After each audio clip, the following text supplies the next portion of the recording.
Cuentos para dormir. ¿Recuerdas lo que era leer de niño? Acurrúcate y descubre la alegría de sumergirte en estos maravillosos relatos y de pasar sin darte cuenta de la realidad a la imaginación. Escuchando estos breves y amenos relatos, lograrás alejarte de las preocupaciones cotidianas y viajarás a otros mundos.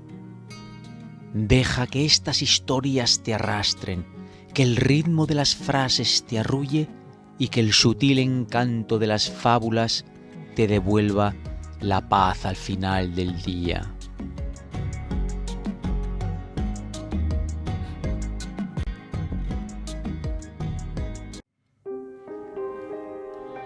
Un retrato. «Hombre, Milial», dijo alguien cerca de mí. Miré a la persona señalada, porque hacía mucho que tenía ganas de conocer a aquel don Juan. Ya no era joven. Sus cabellos grises, de un gris turbio, se parecían un poco a esos gorros de pelo con que se cubren ciertos pueblos del norte, y su barba fina, que, bastante larga, le caía sobre el pecho, también tenía un aspecto de piel. Hablaba en voz baja con una mujer, inclinado hacia ella, con una mirada dulce, llena de homenajes y de caricias. Conocía su vida, o al menos lo que de ella se sabía.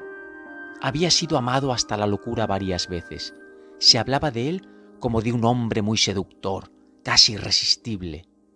Cuando yo interrogaba a las mujeres que más lo elogiaban para saber de dónde le venía aquel poder, siempre respondían, tras pensárselo un rato: «No sé, es su encanto».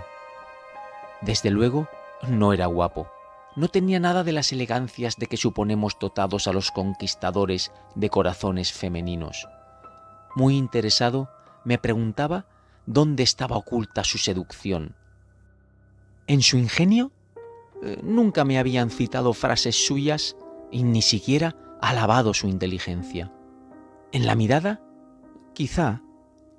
¿O en la voz? La voz de ciertas personas tiene gracias sensuales, irresistibles, el sabor de cosas exquisitas cuando se comen. Sentimos hambre de oírlas y el sonido de sus palabras penetra en nosotros como una golosina. Pasaba un amigo. Le pregunté: «¿Conoces al señor Milial?» «Sí». «¿Por qué no nos presentas?» Un minuto después intercambiábamos un apretón de manos y charlábamos entre dos puertas. Pensaba bien, era agradable de oír, sin que dijera nada extraordinario. La voz era, en efecto, bella, dulce, acariciadora, musical. Pero yo las había oído más cautivadoras, más conmovedoras. Se le escuchaba con placer, como se mira correr un manantial bonito. No se necesitaba ninguna tensión de pensamiento para seguirle, ningún sobreentendimiento excitaba la curiosidad, ninguna expectativa mantenía despierto el interés. Su conversación era más bien tranquilizadora y no encendía en nosotros ni un vivo deseo de responder y contradecir, ni una aprobación maravillada. Además, era tan fácil dialogar con él como escucharle. La respuesta acudía a los labios por sí misma en cuanto él había terminado de hablar, y las frases iban hacia él como si lo que había dicho las hiciera salir con toda naturalidad de la boca. No tardó en sorprenderme una reflexión. Hacía un cuarto de hora que le conocía y tenía la impresión de que era uno de mis viejos amigos, que todo en él me era familiar desde hacía mucho. Su cara, sus gestos, su voz, sus ideas. Bruscamente, tras unos instantes de charla, tuve la impresión de que se había instalado en mi intimidad. Entre nosotros, todas las puertas estaban abiertas, y tal vez yo le habría hecho sobre mí mismo, si él las hubiera solicitado, esas confidencias que por lo general solo se hacen a los compañeros más viejos. Desde luego, allí había un misterio, esas barreras cerradas entre todas las personas y que el tiempo va abriendo una tras otra cuando la simpatía, los gustos parecidos, una misma cultura intelectual y relaciones constantes las han ido abriendo poco a poco, parecían no existir entre él y yo. Y sin duda, entre él y todos aquellos hombres y mujeres que el azar ponía en su camino. Al cabo de media hora nos separamos prometiéndonos vernos a menudo y me dio su dirección tras haberme invitado a almorzar 2 días después. Como se me olvidó la hora, llegué demasiado pronto. Él no había vuelto a casa. Un criado, correcto y mudo, abrió ante mí un bello salón algo oscuro, íntimo, recogido. Me sentí en él a gusto, como en mi casa. ¿Cuántas veces he observado la influencia de las casas en el carácter y en el espíritu? Hay habitaciones donde uno siempre se siente idiota, otras en cambio donde siempre nos sentimos inspirados. A pesar de ser luminosas, blancas y doradas, unas nos entristecen, otras, a pesar de sus colgaduras de colores suaves, nos alegran. Nuestros ojos, como nuestro corazón, tienen sus odios y sus ternuras, de los que con frecuencia no nos informan y que imponen secreta, furtivamente, a nuestro temperamento. La armonía de los muebles, de las paredes, el estilo de un conjunto, actúan de un modo inmediato sobre nuestra naturaleza intelectual, como el aire de los bosques, del mar o de la montaña modifica nuestra naturaleza física. Me senté en un sofá perdido bajo unos cojines y de pronto me sentí sostenido, llevado, acolchado por aquellas bolsitas de pulmón cubiertas de seda, como si la forma y el lugar de mi cuerpo hubieran sido marcados por adelantado sobre aquel mueble. Luego me puse a mirar. No había nada notorio en el salón.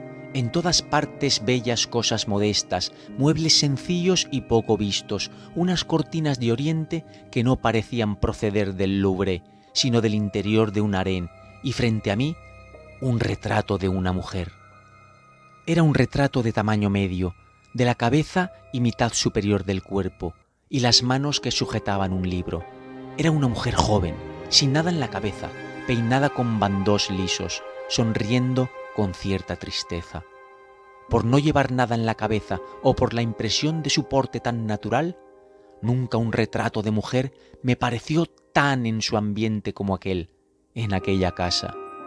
Casi todos los que conozco están representando algo, que la señora tiene vestidos de ceremonia, o un peinado favorecedor, o un aire de saber bien que está posando ante el pintor primero, y luego ante todos los que la miren, o que han adoptado una actitud de abandono en un desaliño bien elegido.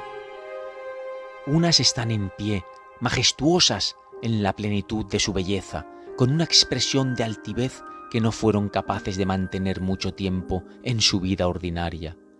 Otras hacen melindres en la inmovilidad del lienzo, y todas tienen alguna nadería, una flor o una alhaja, un pliegue del vestido o del labio, que se nota puesta por el pintor, buscando el efecto. Ya lleven un sombrero, ya un encaje sobre la cabeza o solo su pelo, se adivina que tienen algo que no es del todo natural. ¿Qué? Lo ignoramos, porque no las hemos conocido, pero se nota. Parecen estar de visita en alguna parte, en casa de personas a las que quieren agradar, a las que quieren causar la mejor impresión.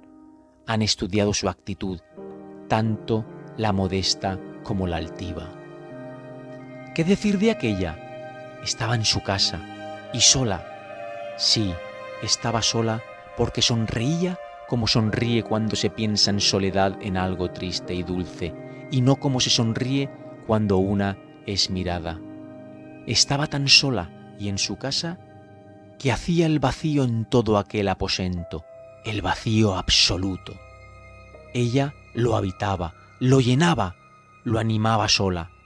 Podía entrar en él mucha gente, y toda esa gente podía hablar, reír incluso cantar, ella siempre estaría sola, con una sonrisa solitaria, y ella sola le daría vida con su mirada de retrato. También era única aquella mirada, caía recta sobre mí, acariciadora y fija, sin verme.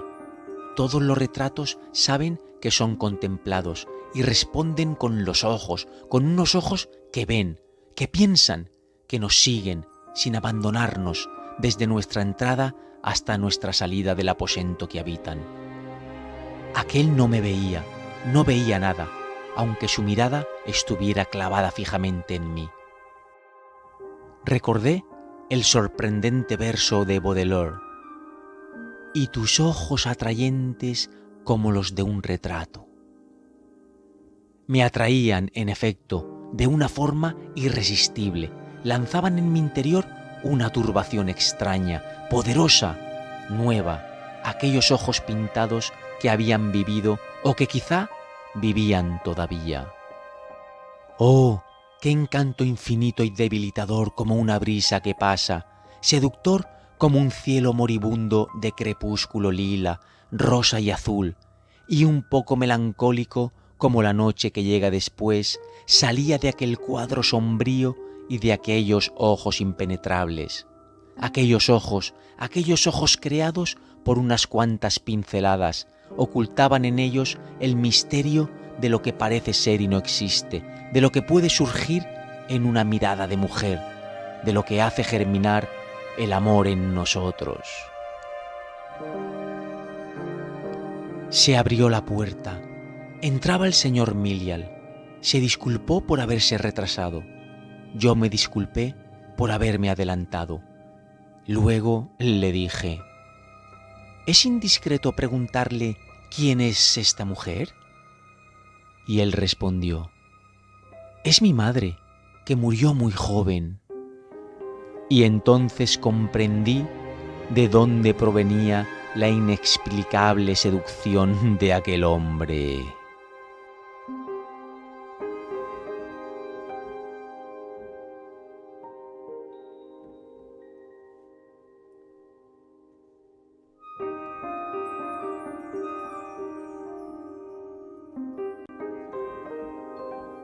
La extracción de la espada, por Andrew Lang, 1844-1912. Hace mucho, mucho tiempo, tras la muerte de Uther Pendragon, Gran Bretaña no tenía rey, y todos los caballeros esperaban apoderarse de la corona. El país iba mal, en todas partes se infringían las leyes, se pisoteaba el maíz destinado al pan de los pobres y nadie castigaba a los malhechores. Entonces, cuando las cosas estaban peor, el mago Merlín se dirigió rápidamente al lugar donde vivía el arzobispo de Canterbury. Ambos deliberaron y decidieron que todos los señores y caballeros de Gran Bretaña debían ir a Londres y reunirse el día de Navidad, que estaba próximo, en la iglesia más grande de la ciudad. Y eso hicieron. La mañana de Navidad, al salir de la iglesia, vieron en el patio una gran piedra. En la piedra, una barra de acero, y en la barra de acero, una espada. Al lado estaba escrito en letras doradas: quien saque esta espada es rey de Inglaterra por derecho de nacimiento. Se quedaron sorprendidos ante estas palabras, llamaron al arzobispo y lo llevaron al lugar donde estaba la piedra. Los caballeros que querían ser rey no pudieron contenerse y tiraron de la espada con todas sus fuerzas, pero ni se movió. El arzobispo los observó en silencio, pero cuando desfallecieron de tanto tirar, dijo: el hombre que levantará esta espada no está aquí, ni sé dónde encontrarlo, pero este es mi consejo: que se elija a 2 caballeros, hombres buenos y leales, que custodien la espada. Así se hizo, pero los señores y los caballeros gritaron que todos los hombres tenían derecho a intentar conseguir la espada, y decidieron que el día de Año Nuevo se celebraría un torneo al que podría apuntarse todo caballero que lo deseara. Así que, el día de Año Nuevo, los caballeros, como era su costumbre, asistieron a misa en la gran iglesia, y una vez concluida, se reunieron en el campo para prepararse para el torneo. Entre ellos estaba un valiente caballero llamado Ser Héctor, que había llegado con Ser Kay, su hijo, y con Arturo, hermanastro de Kay. La noche anterior, Kay se había quitado la espada y con las prisas por llegar al torneo, había olvidado volver a ponérsela, así que rogó a Arturo que fuera a buscarla. Pero cuando Arturo llegó a la casa, la puerta estaba cerrada con llave, ya que las mujeres habían ido a ver el torneo, y aunque Arturo hizo lo posible por entrar, no lo consiguió. Se marchó muy enfadado y se dijo: Kay no se quedará sin espada, cogeré la del patio de la iglesia y se la daré. Y galopó a toda velocidad hasta llegar a la entrada del patio. Desmontó, ató el caballo a un árbol, corrió hacia la piedra, empuñó el mango de la espada y la extrajo fácilmente. Luego volvió a montar en su caballo y le entregó la espada a Ser Kay. En cuanto Ser Kay vio la espada, supo que no era la suya, sino la de la piedra, así que buscó a su padre, Ser Héctor, y le dijo: Señor, esta es la espada de la piedra, por lo tanto, soy el legítimo rey. Ser Héctor no le contestó. Indicó con un gesto a Kay y a Arturo que lo siguieran, y los tres volvieron a la iglesia.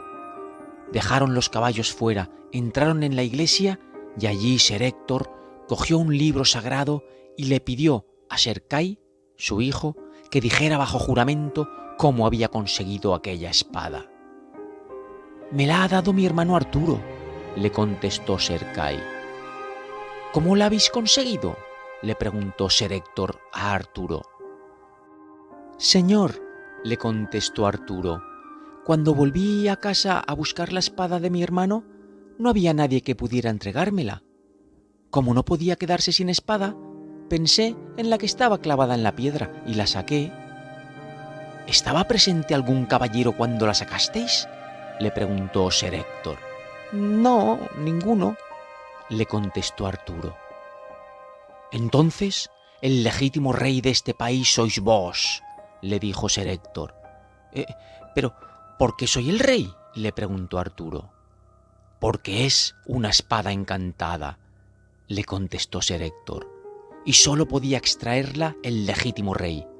Así que, volved a introducir la espada en la piedra y dejad que vea cómo la sacáis». «Ahora mismo», le dijo Arturo. Introdujo la espada en la piedra y el propio Ser Héctor intentó sacarla, pero no pudo. «Ahora os toca a vos», le dijo a Ser Kay. Pero a Ser Kay no le fue mejor que a su padre, aunque tiró con todas sus fuerzas. «Ahora vos, Arturo». Y Arturo la extrajo fácilmente, como si hubiera estado en su funda, y Ser Héctor y Ser Kay se arrodillaron ante él. «Padre, hermano, ¿por qué os arrodilláis ante mí?», les preguntó Arturo, sorprendido. «No, no, mi señor», le contestó Ser Héctor, «nunca he sido vuestro padre, aunque hasta hoy no sabía quién era vuestro verdadero padre. Sois hijo de Uther Pendragon. Al nacer, Merlín en persona os trajo a mí y me prometió que sabría de quién erais hijo cuando llegara el momento. Ahora ya lo sé». Pero cuando Arturo oyó que Ser Héctor no era su padre, lloró amargamente. «Si soy rey», contestó por fin, «decidme lo que queréis que haga y no os fallaré, porque a vos y a mi señora madre os debo más que a nadie en el mundo. Ella me ha querido y me ha tratado como a un hijo». «Señor», le contestó Ser Héctor, Solo os pido que hagáis a vuestro hermanastro Sercai senescal de todas vuestras tierras. Lo haré, le contestó Arturo, y mientras él y yo vivamos, ningún otro ocupará este cargo. Entonces Ser Héctor les pidió que lo acompañaran a buscar al arzobispo y le contaron lo que había sucedido con la espada que Arturo había dejado en la piedra. El día de la Epifanía volvieron los caballeros y los varones, pero ninguno pudo extraer la espada salvo Arturo. Al verlo, muchos varones se enfadaron y gritaron que nunca serían súbditos de un muchacho cuyo linaje no era mejor que el suyo. Decidieron esperar hasta el día de la Candelaria, cuando se reunirían allí más caballeros, y entretanto los dos hombres a los que habían elegido para custodiar la espada la vigilaron noche y día. Pero cuando llegó la Candelaria sucedió lo mismo, y en Pascua, y cuando llegó Pentecostés, el pueblo llano que estaba presente vio a Arturo sacar la espada y gritó al unísono que era su rey y que matarían a todo aquel que dijera lo contrario. Entonces ricos y pobres se arrodillaron ante él. Arturo cogió la espada y la depositó en el altar en el que estaba el arzobispo, y el mejor hombre de entre ellos lo nombró caballero. Después le pusieron la corona en la cabeza, y Arturo juró a sus señores y a su pueblo que sería un verdadero rey y que haría justicia todos los días de su vida.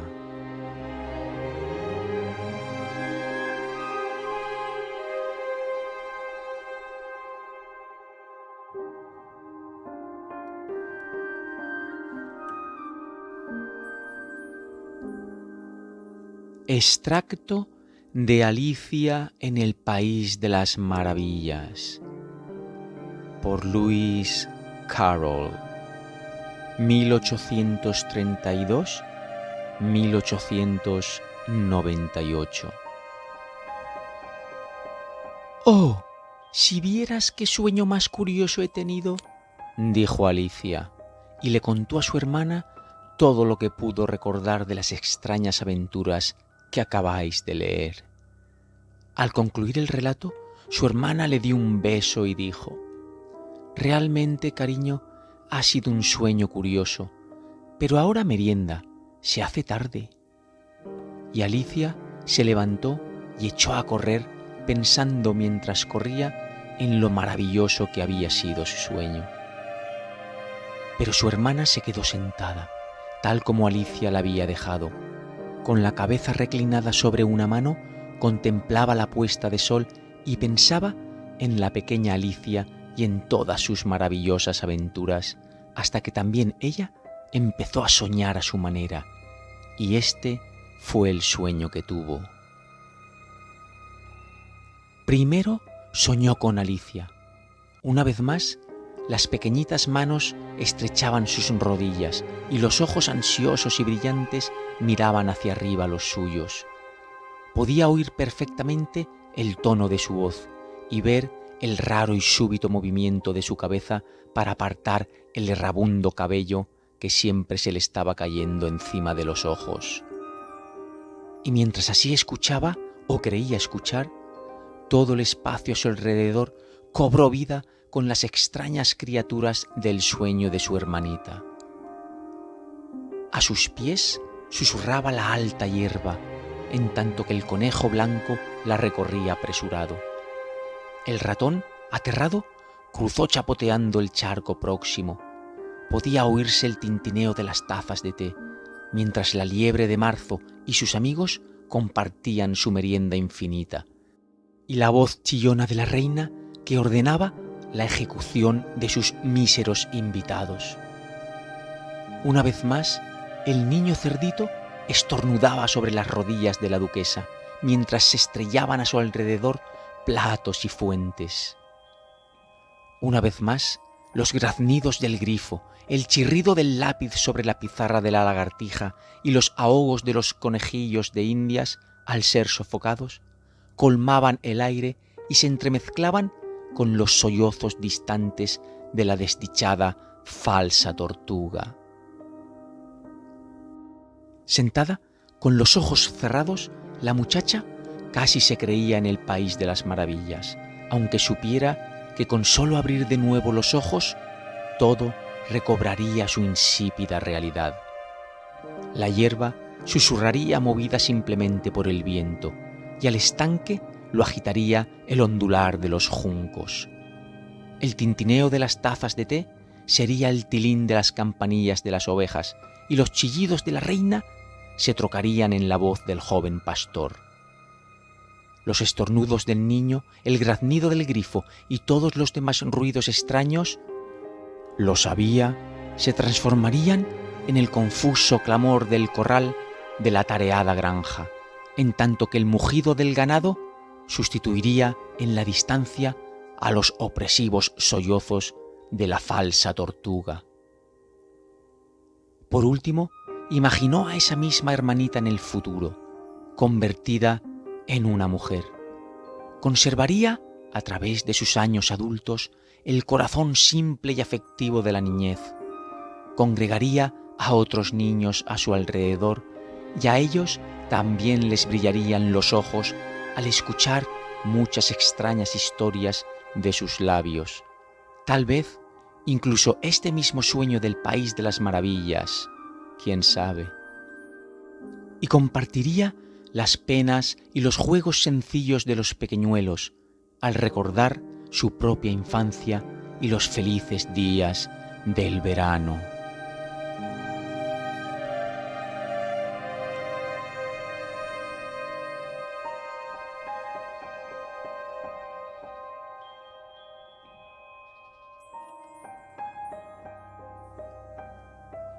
Allá lejos y tiempo atrás.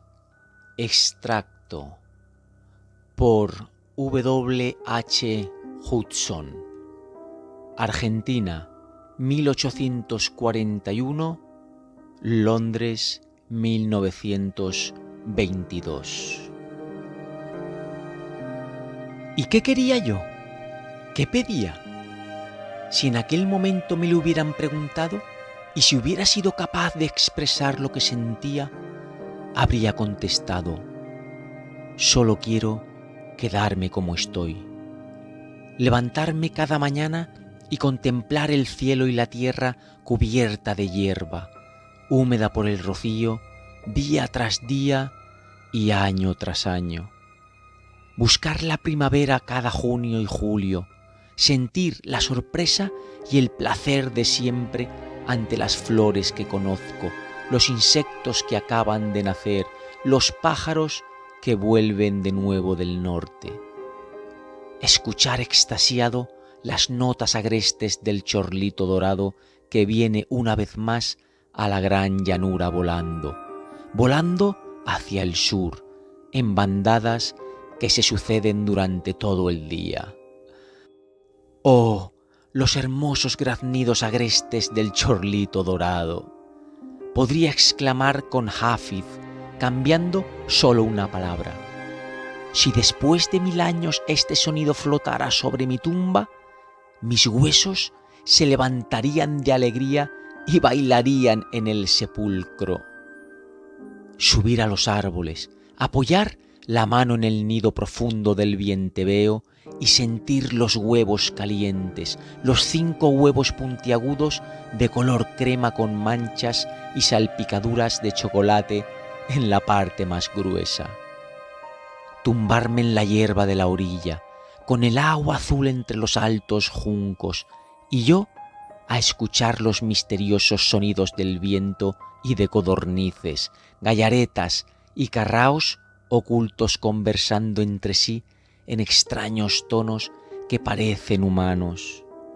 Dejar que mi mirada se detenga en la flor de camalote, entre la masa flotante de húmedas hojas verdes, en la gran flor parecida a la alamanda, del amarillo más puro y divino, de la que, cuando le arrancas sus preciosos pétalos, te quedas solo con un tallo verde en la mano. Los días más calurosos, montar a caballo al mediodía, cuando los espejismos de agua hacen brillar toda la tierra, y ver el ganado y caballos a millares que cubren la llanura junto a los abrevaderos. Acercarme a los lugares que frecuentan grandes pájaros a esa hora tranquila y calurosa, y ver cigüeñas, ibis, garzas grises, garcetas de deslumbrante blancura, espátulas y flamencos rosas en las aguas poco profundas en las que se reflejan sus cuerpos inmóviles. Tumbarme boca arriba en la hierba rojiza en enero y contemplar el amplio cielo azul y blanco, lleno de millones de brillantes bolas de vilano que no dejan de flotar.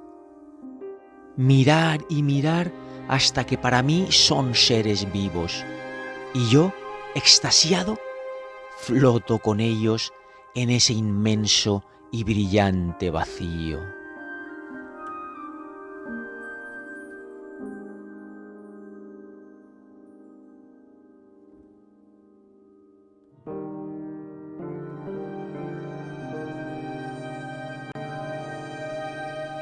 Hacia rutas salvajes. Extractos por Jon Krakauer, Estados Unidos, 1954. En abril de 1992, Chris McCandless, de 24 años, se internó solo y apenas equipado por tierras de Alaska. Había regalado todo su dinero y abandonado su coche, y soñaba con una vida en estado salvaje. 4 meses más tarde, unos cazadores encontraron su cuerpo sin vida. Su historia fue difundida por el escritor Jon Krakauer, y ahora os dejo unos extractos de ese libro.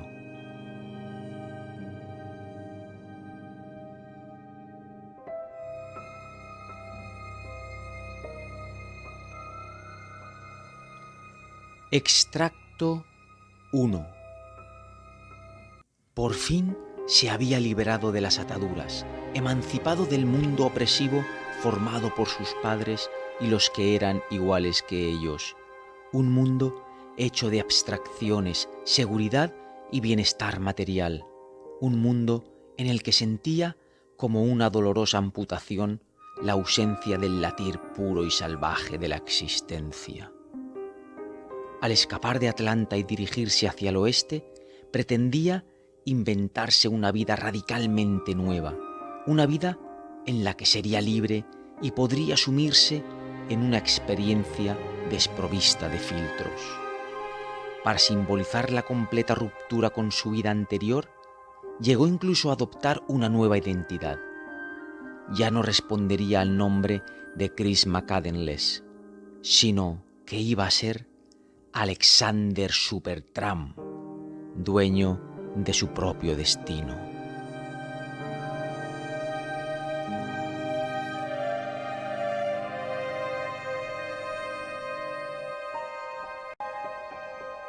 Extracto 2. Si consigo superar la prueba de mi viaje a Alaska y todo sale como espero, te prometo que volverás a tener noticias mías. Quiero repetirte los consejos que te di en el sentido de que deberías cambiar radicalmente de estilo de vida y empezar a hacer cosas que antes ni siquiera imaginabas o que nunca te habías atrevido a intentar. Sé audaz. Son demasiadas las personas que se sienten infelices y que no toman la iniciativa de cambiar su situación porque se las ha condicionado para que acepten una vida basada en la estabilidad, las convenciones y el conformismo. Tal vez parezca que todo eso nos proporciona serenidad, pero en realidad no hay nada más perjudicial para el espíritu aventurero del hombre que la idea de un futuro estable.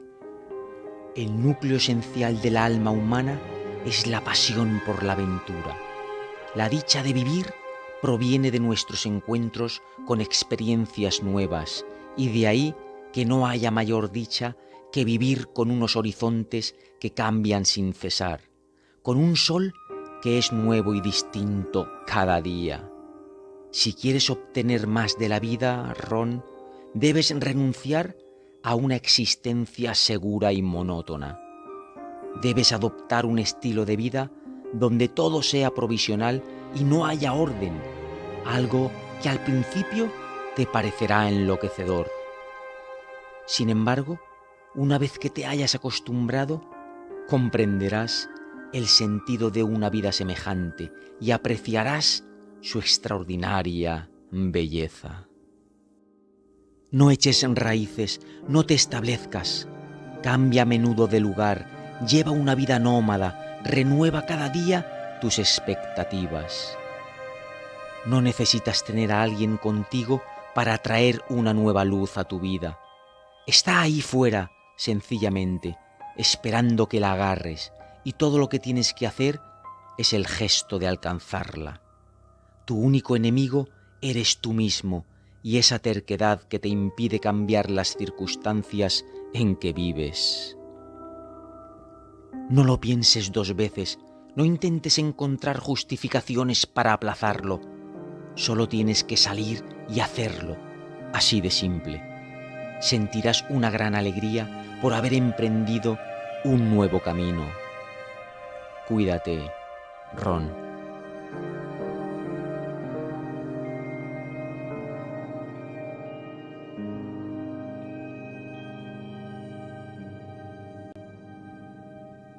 Extracto 3. En lo que respecta a mi regreso a la civilización, no creo que se produzca pronto. Todavía no me he cansado de los espacios salvajes. Al contrario, cada vez estoy más entusiasmado con su belleza y la vida de vagabundo que llevo. Prefiero una silla de montar antes que un tranvía, el cielo estrellado antes que un techo, la senda oscura y difícil que conduce a lo desconocido antes que una carretera de asfalto, y la profunda paz de la naturaleza antes que el descontento que alimentan las ciudades. ¿Me culpas de que siga aquí, en el lugar al que siento que pertenezco y donde yo y el mundo que me rodea somos uno? Es cierto que añoro la compañía inteligente, pero hay tan pocas personas con quienes compartir las cosas que tanto significan para mí que he aprendido a contenerme. Me basta con estar rodeado de belleza. Incluso por lo que deduzco de tus breves comentarios, sé que no podría soportar ni la rutina ni el ajetreo de la vida que estás obligado a llevar. Creo que nunca podré echar raíces. A estas alturas he buceado tanto en las profundidades de la vida que preferiría cualquier cosa antes que tener que conformarme con una existencia sin emociones.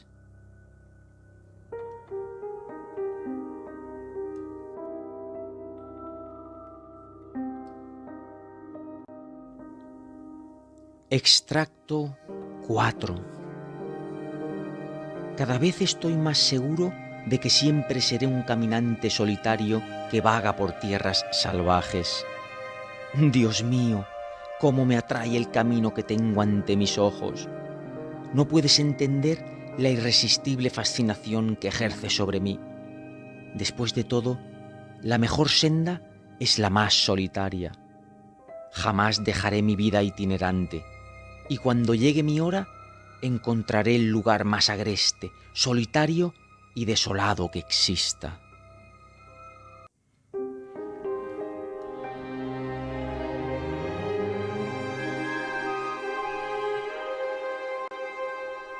Extracto 5. Hace 2 años que camino por el mundo, sin teléfono, sin piscina, sin mascotas, sin cigarrillos. La máxima libertad, un extremista, un viajero esteta cuyo hogar es la carretera. Escapé de Atlanta y jamás regresaré. La causa, no hay nada como el oeste. Y ahora, después de 2 años de vagar por el mundo, emprendo mi última y mayor aventura.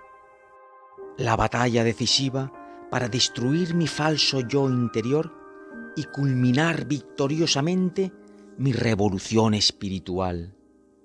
10 días y 10 noches subiendo en trenes de carga y haciendo autostop me han llevado al magnífico e indómito norte.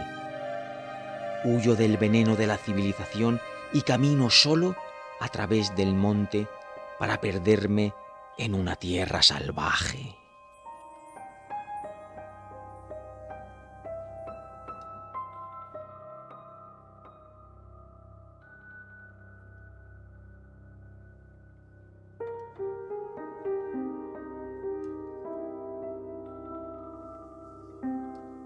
Tres cuestiones. Por León Tolstoy. Rusia, 1828-1910. A un rey se le ocurrió una vez que, de haber sabido cuál era el mejor momento para iniciar cada asunto, a qué personas debía escuchar y a cuáles evitar, y sobre todo, cuál era la actividad más importante, no se habría equivocado en nada de lo que había emprendido. Cuando llegó a esa conclusión, proclamó a lo largo y ancho de su reino que concedería una generosa recompensa a quien le enseñara a reconocer cuál era el mejor momento para ocuparse de cada cuestión, quién era la persona más necesaria y cómo podía saber cuál era la tarea más importante. Varios hombres doctos se presentaron ante el rey, pero cada uno respondió de modo diferente a sus preguntas. A la primera cuestión, unos dijeron que para reconocer cuál era el mejor momento para ocuparse de cada asunto, era necesario establecer de antemano una tabla de días, meses y años a la que había que atenerse escrupulosamente. Solo entonces, decían, sería posible ocuparse de cada cosa a su tiempo. Otros afirmaban que era imposible establecer por adelantado cuál era el mejor momento para encarar un asunto, y que en vez de perderse en pasatiempos vanos, más valía prestar atención a los acontecimientos y hacer en cada instante lo más necesario. Otros decían que por mucho que un hombre siguiera el curso de los acontecimientos, no sería capaz de decidir cuál era el mejor momento para actuar. Se necesitaba crear un consejo de sabios que le ayudaran a determinar cuál era el momento más idóneo para ocuparse de una cuestión. Por último, otros decían que había ciertos asuntos sobre los cuales no era posible pedir consejo a nadie y que uno mismo tenía que decidir al instante si debía ocuparse de ellos o no. En cualquier caso, para tomar una decisión acertada, habría que saber por adelantado lo que iba a suceder. Y eso solo podían saberlo los magos. Por eso, para conocer el momento más propicio para emprender cualquier acción, había que consultar a los magos. Igual de variadas fueron las respuestas a la segunda pregunta. Unos decían que las personas más necesarias para el rey eran sus consejeros, otros los sacerdotes, otros los médicos. Algunos llegaban a afirmar que los guerreros. Las respuestas a la tercera cuestión, que se refería a la actividad más importante, también fueron dispares. Algunos decían que lo más importante en el mundo eran las ciencias, otros el arte militar, otros el culto a Dios. Como todas las respuestas eran diferentes, el rey no aceptó ninguna y a nadie concedió la recompensa. Pero como seguía tratando de averiguar las respuestas correctas, decidió consultar a un eremita cuya sabiduría gozaba de un gran renombre. El eremita vivía en un bosque, no iba nunca a ninguna parte y solo recibía a gente humilde. Por eso El rey se puso prendas sencillas y antes de llegar a su celda se apeó de su caballo y pidió a los miembros de su guardia que lo esperaran allí. Cuando el rey se acercó, el eremita estaba cavando delante de su isba. Al ver al rey, lo saludó y siguió con su labor. Era un hombre enjuto y débil. Cada vez que hundía la pala y sacaba un poco de tierra, respiraba con dificultad. El rey se aproximó a él y le dijo: «He venido a verte, sabio eremita, para pedirte que me respondas a 3 cuestiones. ¿Cómo se puede saber cuál es el mejor momento para ocuparse de una tarea? ¿Quiénes son las personas más necesarias a las que debo prestar más atención? ¿Y qué tareas son las más importantes y debo anteponer a las demás?» El eremita escuchó las palabras del rey, pero no respondió. Se limitó a escupirse en las manos y retomó su labor. «Estás cansado», dijo el rey. «Déjame la pala y trabajaré para ti».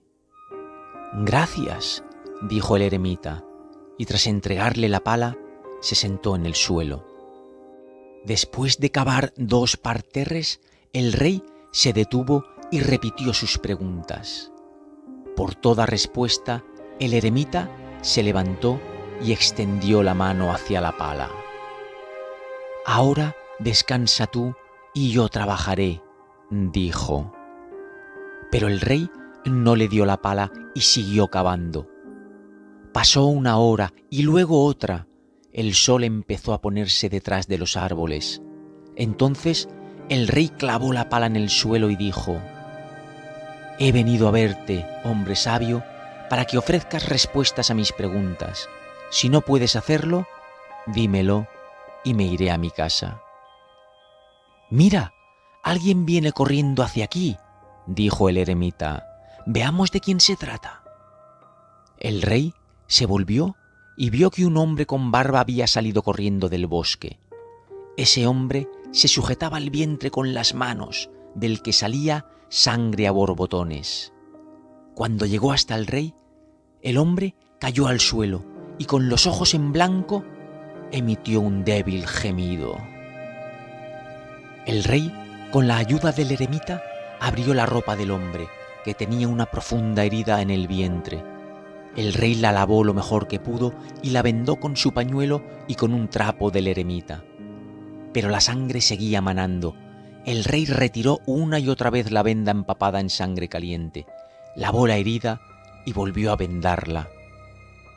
Cuando la hemorragia se detuvo, el herido volvió en sí y pidió de beber. El rey trajo agua fresca y se la dio. Entretanto, el sol se había puesto y el aire se había vuelto más fresco. El rey, con la ayuda del eremita, transportó al herido a la celda y lo depositó en el lecho. Una vez allí, el hombre cerró los ojos y se quedó inmóvil. El rey estaba tan cansado de la caminata y el trabajo realizado que se acurrucó en el umbral y cayó en un sueño tan profundo que durmió toda la breve noche estival. A la mañana siguiente, cuando se despertó, le llevó algún tiempo comprender dónde estaba y quién era ese extraño hombre con barba que yacía en el lecho y lo contemplaba fijamente con ojos brillantes. «Perdóname», dijo el hombre con voz débil cuando vio que el rey se había despertado y le estaba mirando. «No te conozco y no tengo nada que perdonarte», replicó el rey. «No me conoces, pero yo te conozco. Soy tu enemigo y había jurado vengarme de ti porque has ejecutado a mi hermano y has confiscado mis bienes. Sabía que vendrías solo a ver al eremita y había decidido matarte en el camino de regreso. Pero pasó un día entero sin que aparecieras. Entonces salí de mi escondite para buscarte y me topé con tu guardia. Me reconocieron, se abalanzaron sobre mí y me hirieron. Conseguí escapar, pero habría muerto desangrado si no me hubieses vendado la herida. Quería matarte y me has salvado la vida. Ahora, si vivo y tú lo quieres, te serviré como el esclavo más fiel y ordenaré a mis hijos que hagan lo mismo. Perdóname. El rey se alegró mucho de poder reconciliarse tan fácilmente con su enemigo, y no solo le perdonó, sino que prometió restituirle sus bienes y además enviarle a sus criados y a su propio médico. Tras despedirse del herido, el rey salió al porche y buscó con los ojos al eremita. Antes de marcharse, quería pedirle por última vez que respondiera a las preguntas que le había hecho. El eremita estaba en el patio, de rodillas, sembrando semillas en los parterres que había cavado el día anterior. El rey se acercó y le dijo: «Te pido por última vez que respondas a mis preguntas, hombre sabio». «Ya has recibido una respuesta», dijo el eremita, acuclillándose sobre sus descarnadas pantorrillas y levantando la mirada hasta el rey, que estaba a su lado. «¿Qué quieres decir?», preguntó éste. «¿Es que no lo ves?», repuso el eremita.